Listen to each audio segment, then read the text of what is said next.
Imagine this. One single family trying to hold sway over huge stretches of land across different countries, even continents. Yeah, and all while facing constant pushback rebellions. Exactly. Yeah. That was the world between, say, 1600 and 1850, an era of really powerful empires, but also massive changes. A real crucible of change. Today, we're getting into the story of that time. And hey, if you enjoy digging into ideas like this, you might want to check out Mindful Moments over on our YouTube channel. Oh, yeah. What's that? It uses AI to analyze books, kind of spark some reflection and critical thinking. Worth a look. Interesting. So let's start with the empires themselves, what was driving them. Charles V is a key figure here, right? Absolutely. I mean, think about it. As a teenager, he's already ruling German lands in Spain. That's huge. And he wanted more. This idea of reviving the old Roman Empire, becoming Holy Roman Emperor. Right. That title held so much weight, historically speaking. Unity, stability, like the old Roman days. And later, people like Charlemagne tied it to spreading Christianity. Charles wanted that legacy. But the Pope, well, he was hesitant, giving one person that much power. Always that tension, isn't it? Yeah. Central power versus independent states. Exactly. A recurring theme. And underpinning a lot of that power was money. Spain, particularly, drew incredible wealth from South America. Gold, silver. Oh, the scale is hard to even imagine. It completely transformed Spain, funded their armies, their culture, made them the dominant power in Europe for a time. But there was a dark side. A very dark side. You know, some economists talk about the Dutch disease, where relying too much on natural resources can actually hurt other industries. Maybe Spain experienced a version of that. And the human cost for the native South Americans. Terrible, forced labor in the mines under the Encomenda system. It's brutal. Though it's important to remember, some people did speak out. Yes, absolutely. Some Christian priests showed incredible courage, denouncing the exploitation, standing up against the system like that back then. That took real conviction. That conviction also fueled revolts, like the Dutch against Philip II of Spain. That wasn't just politics, was it? Not at all. Religion was central. The Netherlands had strong Protestant roots, and they chafed under Catholic Spanish rule, especially Philip II's oppressive measures. And when Spain sent the Duke of Elba, his brutality just poured fuel on the fire. It hardened their resolve. And William the Silent's leadership was crucial, even though he was eventually assassinated. The northern provinces, they were resourceful, used their geography, their ships, and eventually won their independence. Quite the story of determination. It really is. That same kind of struggle against authority, you see it with Mary, Queen of Scots, too. Her reign was turbulent. Turbulent is putting it mildly. A Catholic queen in Protestant Scotland.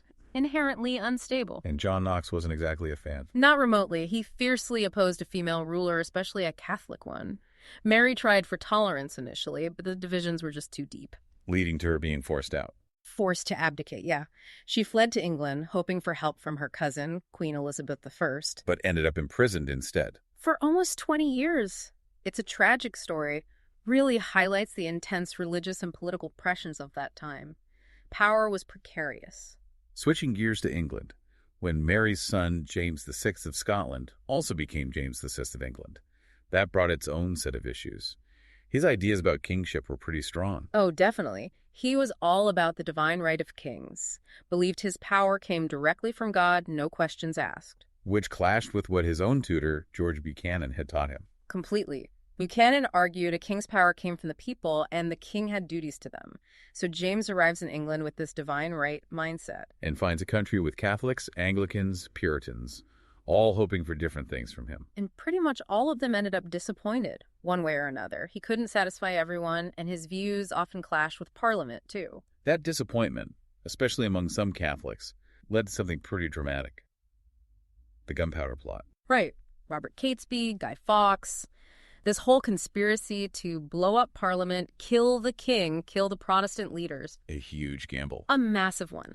And it failed, obviously, but the impact was huge. It massively ramped up anti-Catholic feelings in England for centuries. A stark reminder of how high the stakes were. While all this is happening in Europe, eyes are also turning outwards. The search for the Northwest Passage, for instance. The French were involved early in North America. They were. Samuel de Champlain, setting up posts like St. Croix Island, Port Royal. But it was tough going. Harsh conditions. Incredibly harsh.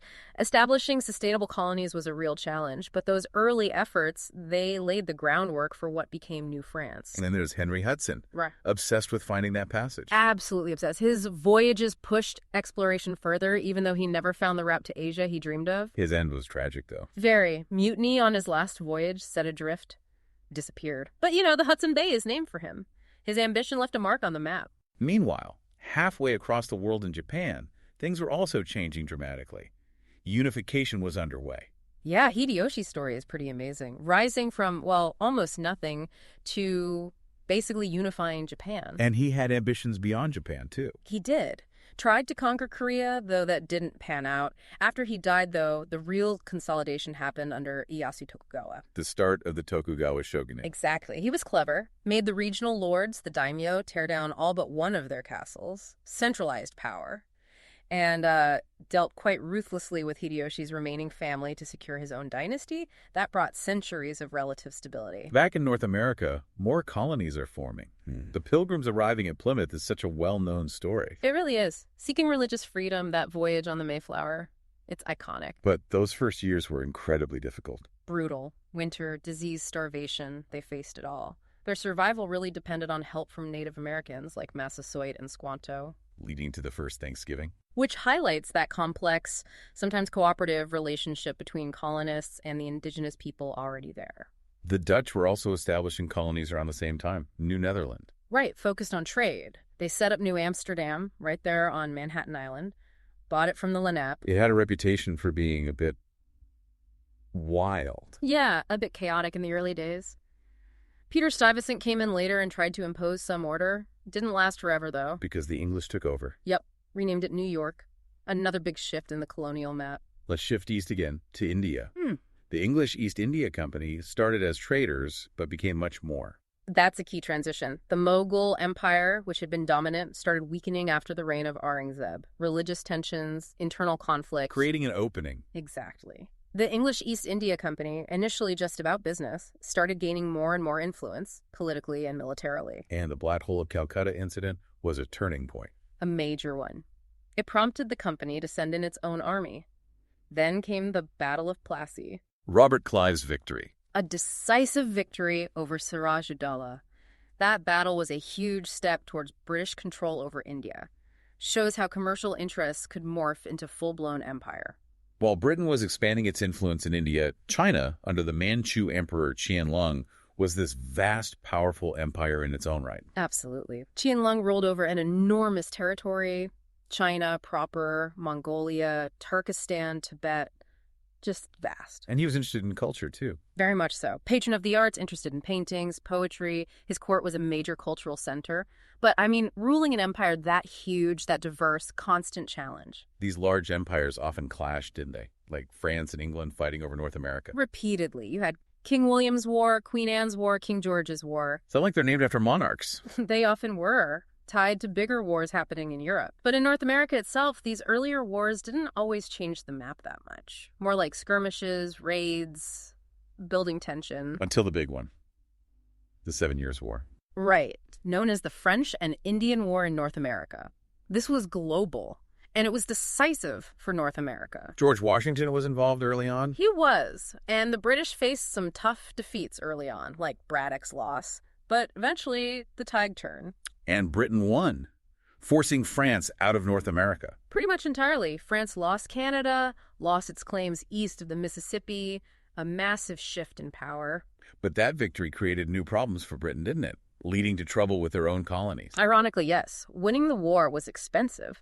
Parliament in London thought the American colony should help pay for it and for their own defense. So, new taxes. The Sugar Act, the Stamp Act. Townsend Acts, the Tea Act. And the colonists pushed back hard. Their big cry was, no taxation without representation. They felt they weren't being heard in London. Exactly. People like Patrick Henry were giving fiery speeches. The whole situation just got more and more tense. Until it exploded into the American Revolution. Yeah, things like the Boston Tea Party, Britain's harsh response with the intolerable acts. It just escalated. Then came Lexington and Concord. Actual fighting. And the Declaration of Independence. Declaring themselves a new nation, forming the Continental Army with George Washington in charge. It was a long, hard fight. Moments like Washington crossing the Delaware, really crucial. And out of that war came the United States and the challenge of creating a new government. The Constitution. A huge undertaking. Lots of debate, especially about representation for big states versus small states. The Great Compromise. Setting up the three branches, legislative, executive, judicial. Right. Checks and balances. The president having veto power, all designed to create a stable, workable government. And the first person to lead it was George Washington. Reluctantly, it seems. He definitely had reservations, felt the weight of it. But his journey to New York for the inauguration was met with huge celebration. People had high hopes. And they established the new capital, Washington, D.C. Yep, the District of Columbia. Built the president's house, what we now call the White House, setting up the physical symbols of the new republic. While all this nation building is happening, exploration continues elsewhere. Captain Cook in the Pacific. Right. Still searching for that mythical Great Southern Continent. He didn't find it, but he did chart New Zealand and famously landed at Botany Bay in Australia. Expanding European knowledge of that whole part of the world. Significantly. Okay, one last major power to touch on the Ottoman Empire. They made a couple of big pushes west during this time. They did. The Siege of Vienna in 1683 is probably the most famous attempt. But it failed. It did. And that failure really marked a turning point. The high water mark of their expansion into Europe, you could say. After that, the empire began to slowly shrink. Although there was that later period, the Tulip period. Yes. Under Ahmed III. A time when there was this real fascination with Western European culture, particularly French styles. And tulips, of course. A sort of cultural opening. But it didn't halt the longer-term decline in military and political power relative to Europe. Wow. So much happening across the globe. Yeah. Empires rising and falling, revolutions igniting, new nations being born. It's clear this early modern period, 1600 to 1850, was incredibly dynamic. Absolutely. The seeds of the modern world were definitely sown then. Ambition, conflict, the quest for freedom, the impact of global trade. These forces shaped everything. And the echoes are still felt today. If listening to this has piqued your curiosity, remember to check out Mindful Moments on our YouTube channel. That AI book analysis tool you mentioned. That's the one. Great for digging deeper. And of course, check out our other podcasts too if you enjoy these kinds of explorations. Definitely worth doing. So we encourage you to subscribe. If you haven't already, share this with friends or anyone you think might find it interesting. And there's a purchase link in the show notes if you'd like to support the show that way. Most importantly, keep thinking critically about history, about the narratives we inherit, and how the past continues to shape our present.